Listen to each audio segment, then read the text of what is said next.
Hey there, friends, and welcome back to my channel. Thanks so much for joining me today. I'm going to be doing a whole lot of meal prep. It is Sunday afternoon, and on the menu for this week is chili and spaghetti and hamburgers and hot dogs and potato soup and egg casserole, I guess. Anyway, so join me today as we get all of this prepped and ready for the week.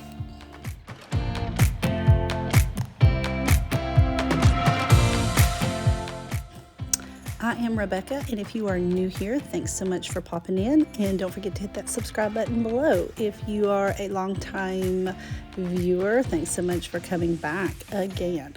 So I'll share a little bit more today about some of these recipes that I'm using. The chili recipe is one of my sister's. I ended up making some overnight oats also. They're in this video. I love to meal prep on Sundays or on the weekends. It just really sets the tone for the week for me. We are busy. I am a mom of two and a first grade teacher, and our weeks are filled with a lot of, going here and there between karate and dance and everything. So meal prepping on the weekends just really helps to set the tone for having a great week and for our nights not being quite so rushed.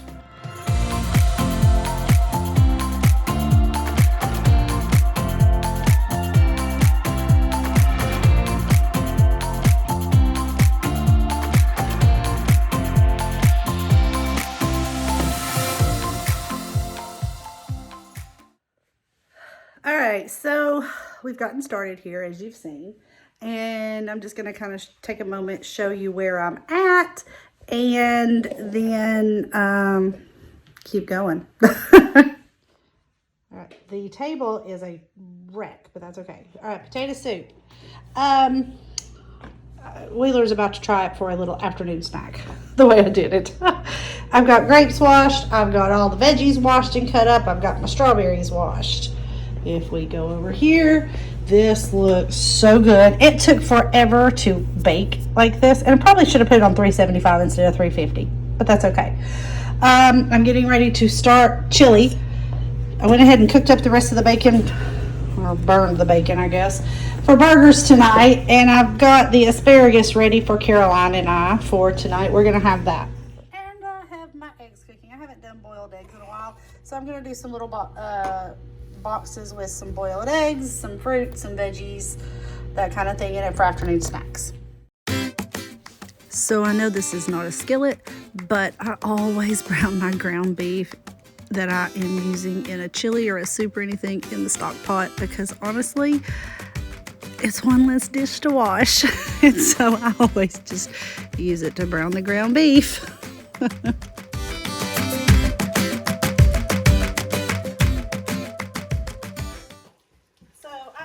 My sister's recipe for chili. Her recipe makes enough chili for both sides of the family and the neighborhood. So I'm kind of paring it down to the amount I'm making for us for this week. So I am going to add my chili powder.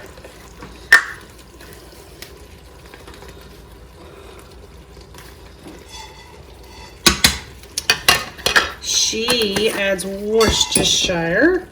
If I can get it open, I'll add Worcestershire. I'll use this one. I do love some Worcestershire. I'll add some extra. Some oregano. Ooh, hear my dryer going back there.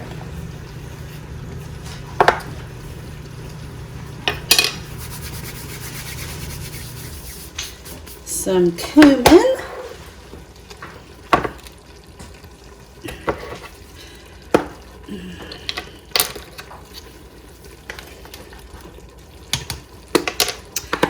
basil,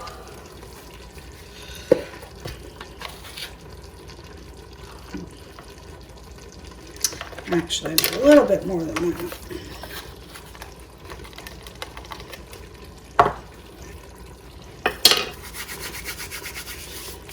and paprika. Got out my garlic powder, but I don't need it. And I did make the mistake of using smoked paprika one time. I don't know if my smoked paprika was just too smoky or what, but it definitely changed the flavor. I am putting in the tiniest bit of cayenne. I mean, like not even a quarter of a tablespoon. This is a half a teaspoon. I'm not even putting in a quarter. You might not be able to taste it. She likes her spicy. I'm not a spicy kind of person. And salt and pepper.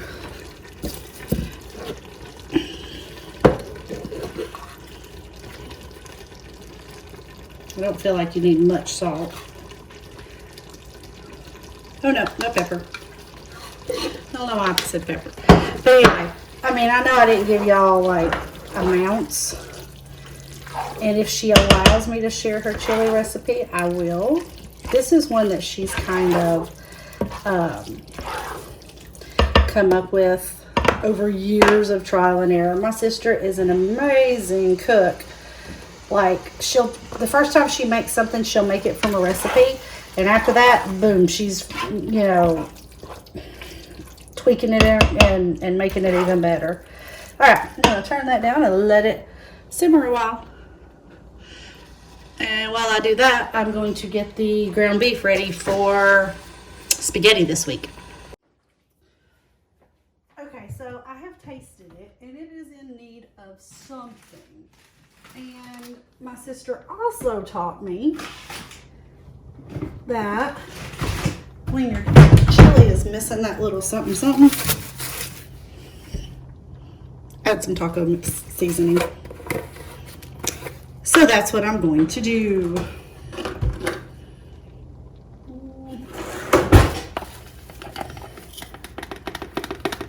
This is 1/4 of a cup measuring spoon. I'm going to start out with a little less than half of that and give it a few minutes to mix all together there, and we'll taste it and see how it is. So y'all see me use this little gadget here a lot. This is the Pampered Chef Mix and Chop, and let me tell you, if y'all don't have one of these, go find you a Pampered Chef consultant and get you one.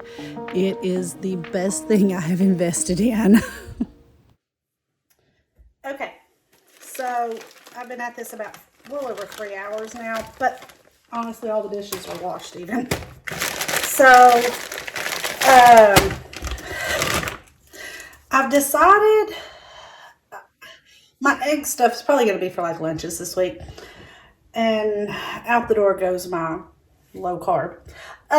Because I'm really craving some overnight oats. And it's been a long time since I've made them.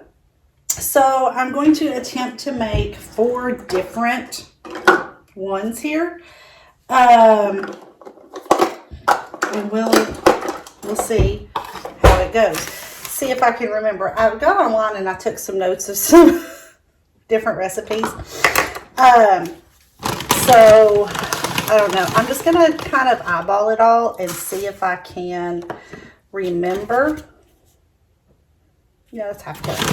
Kind of from my days of making them. I remember I used to make them in glass jars. Well, I don't have anything but quart-sized jars, and that's too big. I remember standing at my classroom door, though, and as the kids were coming in, I'm, you know, drinking my oats. So, I'm just going to make them in some little containers since I don't have all those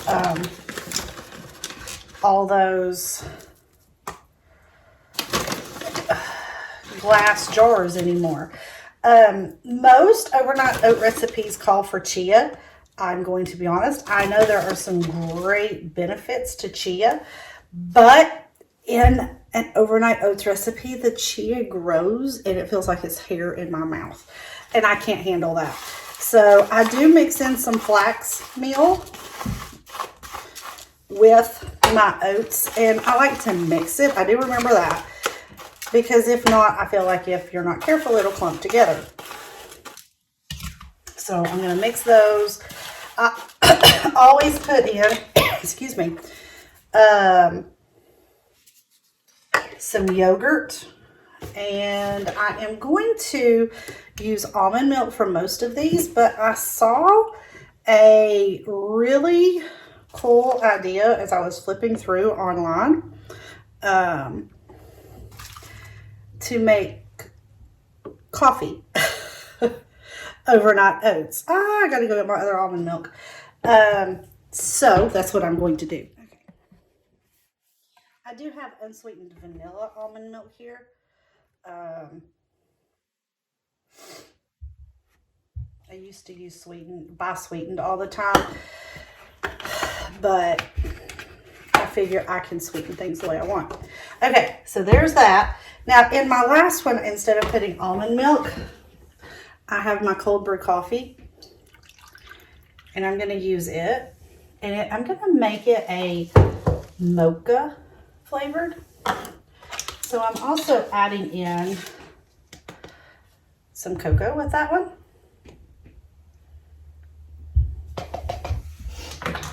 And just a little bit of, this is a stevia monk fruit blend, or monk fruit sweetener, sorry. And let's see, oh, I didn't add my, yeah. I'm going to add some yogurt into each one. I mean, this is like really filling. So I've got vanilla yogurt I'm adding. I've got like a half a cup here. If I can perfect these recipes, or if they're any good, I don't care to write them out. Okay. Let's see, I've got a coffee one. I've got the cherry berry medley from Kroger here. Oh wait, before I do that, I like to mix them good. Oh, I should have mixed that one last. Oh well. Usually in my, I think I added way too much cocoa. I may have to redo this one. Usually I will, if have them in my jars, I will, shake it. Can't shake it in these bowls though. I like to, since I'm doing it in the, putting it in these bowls here, I'm guessing I need to stir before I add my fruits.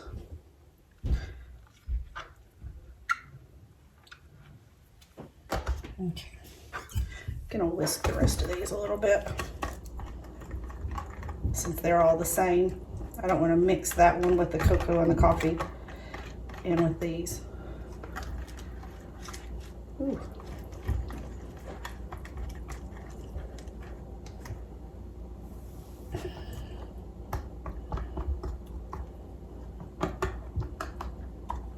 Okay, I'm gonna add cherry berry medley to one.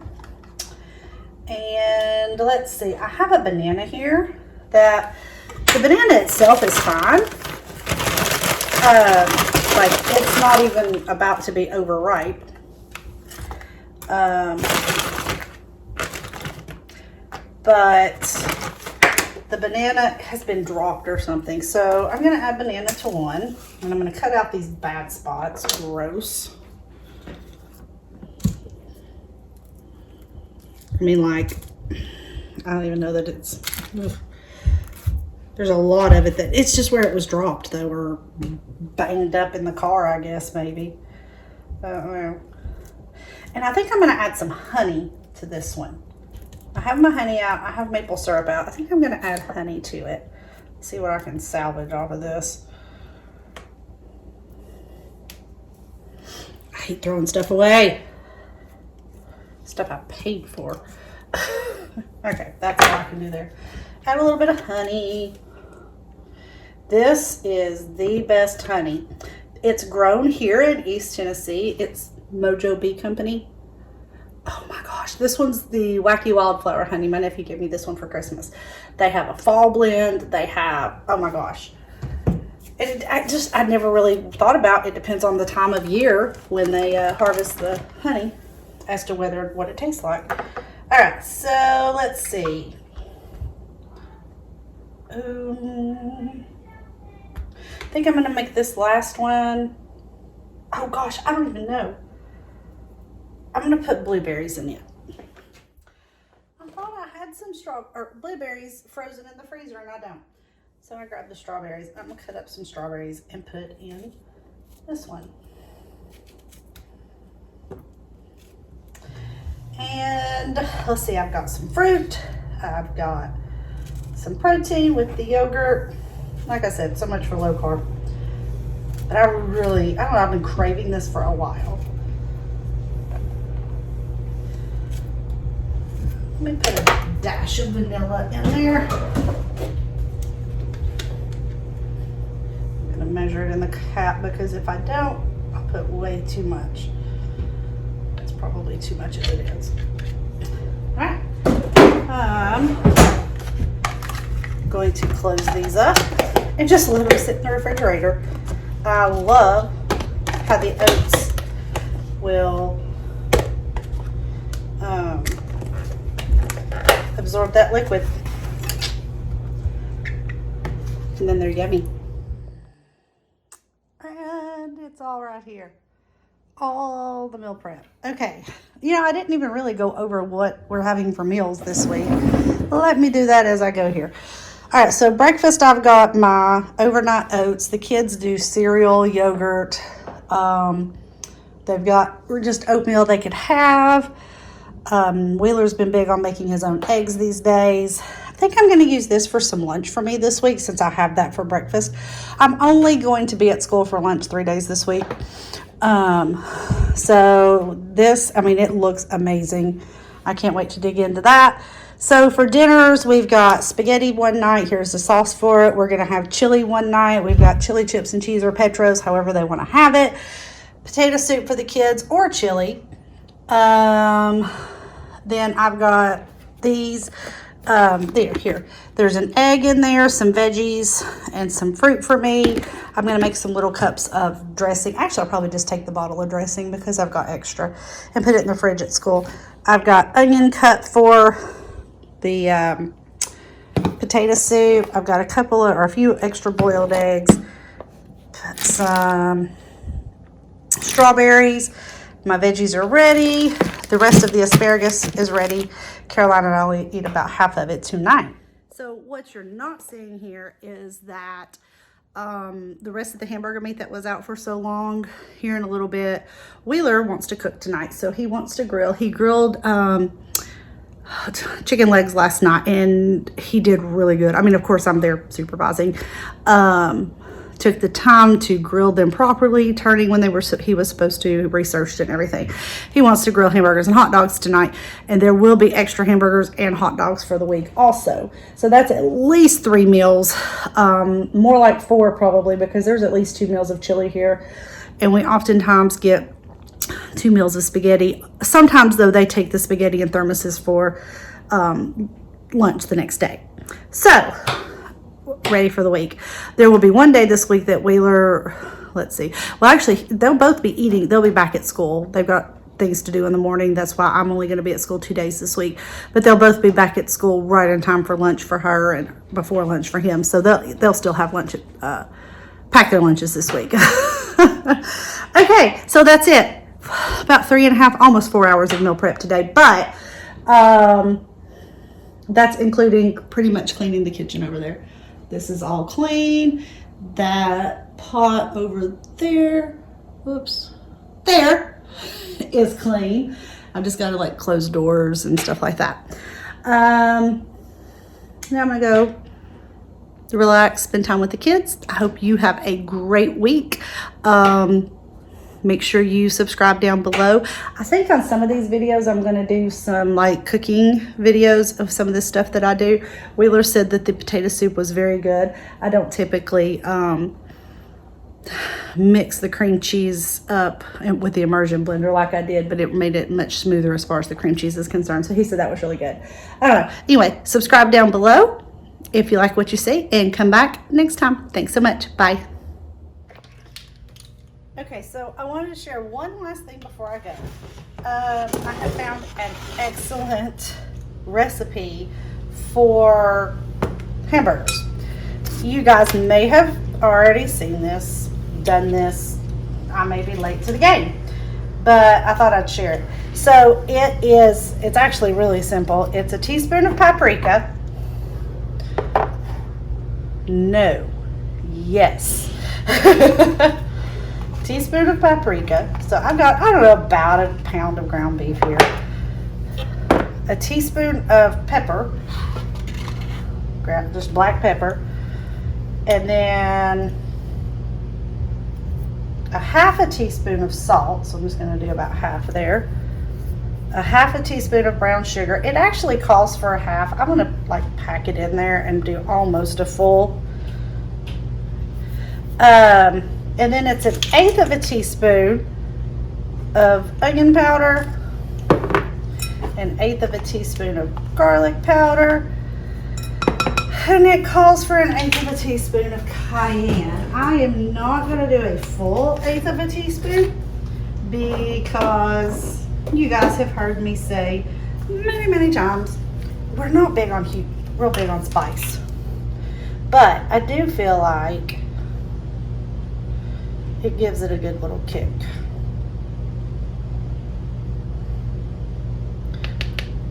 That wasn't even a full 1/8 of a teaspoon.